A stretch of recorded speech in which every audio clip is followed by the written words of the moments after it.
श्री कृष्ण चंदन बनाम आप सभी को।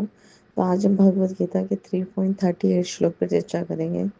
धूमेन आवृह्यते वह्नि यथा दर्शो मलेन च यथो उल्बेन आवृतो गर्भस्तथा तेनेदम आवृतम।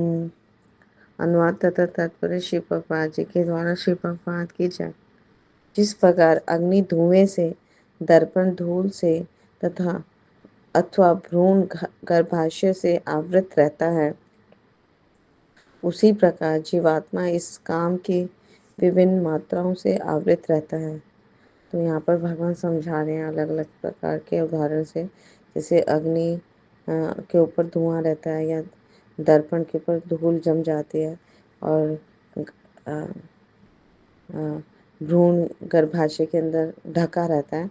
उसी प्रकार जीवात्मा भी है ना, के अंदर एक के हृदय में काम की अलग अलग मात्राओं से उसके हृदय में ये कृष्ण भावनामृत या वो हृदय में जो शुद्ध कृष्ण प्रेम है वो ढका रहता है ना। काम की विभिन्न मात्राओं से उसके अंदर भगवत प्रेम छिपा रहता है, ढका रहता है। तो जीवात्मा के तात्पर्य में श्री प्रभुपाद जी बहुत सुंदर समझा रहे हैं कि जीवात्मा के आवरण की 3 कोटियां, जिनसे उसकी शुद्ध चेतना धूमिल होती है, ढकी रहती है। तो आवरण जो है वो काम ही है, यानी भौतिक इच्छाएं, भौतिक इंद्रिय विषय जो विभिन्न स्वरूपों में होते हैं।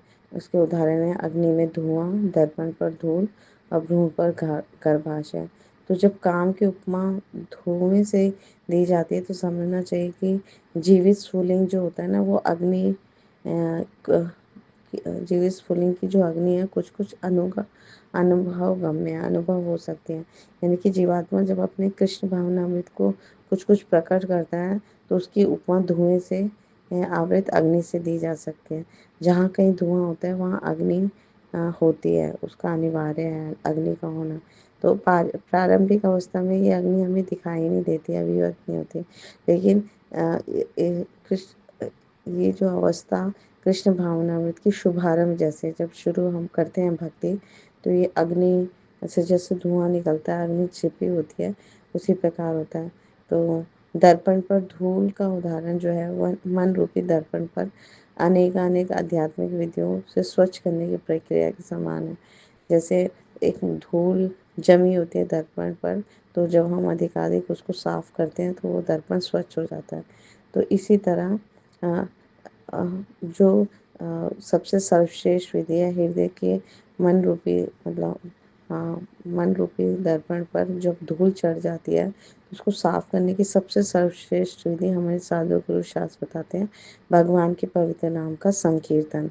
हरे कृष्णा कृष्णा कृष्णा हरे हरे, हरे राम राम राम हरे हरे।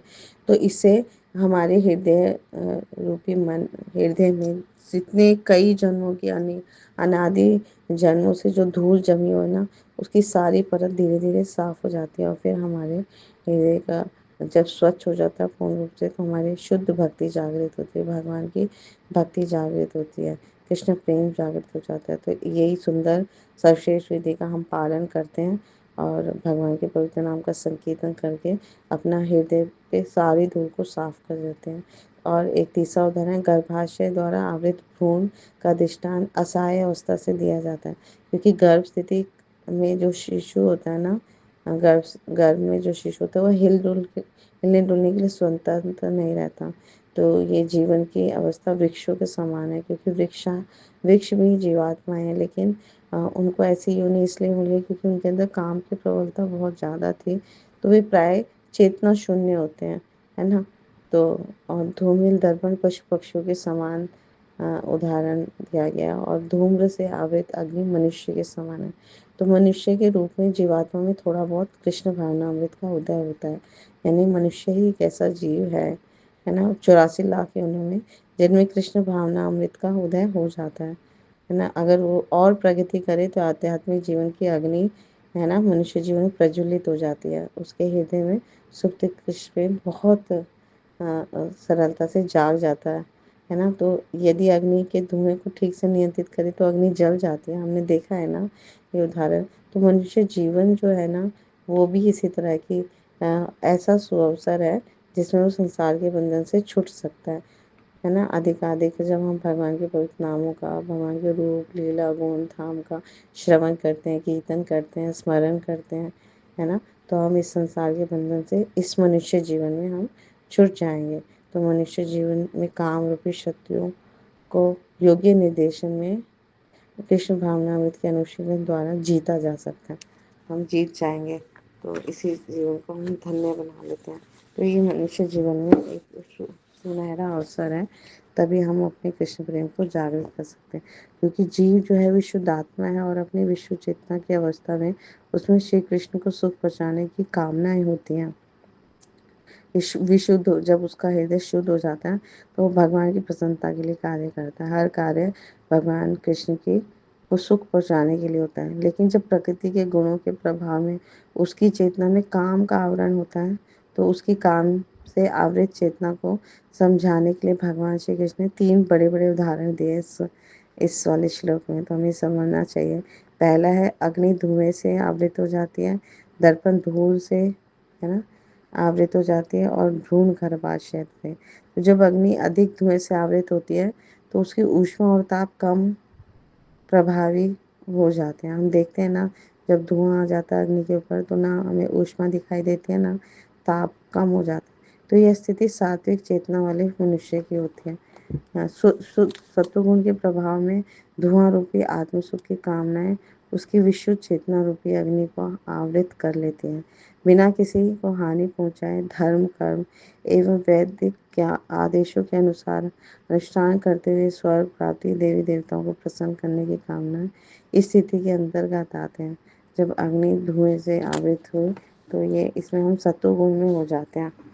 और दर्पण धूल से में जब दर्पण धूल से आवृत हो जाती है तो हमें अपना मुख भी धूमिल दिखाई देता है, धुंधला।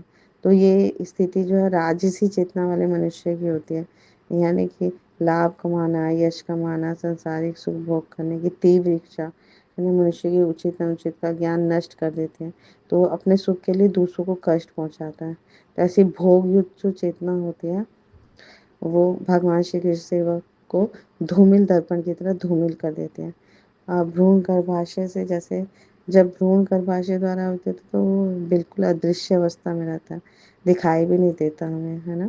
तो ऐसी स्थिति की तुलना तामसी व्यक्ति के साथ की गई, जैसे कर्तव्य और कर्तव्य के विपरीत ज्ञान रहता है, हमेशा शास्त्रों के विरुद्ध कार्य करता है वो, है ना।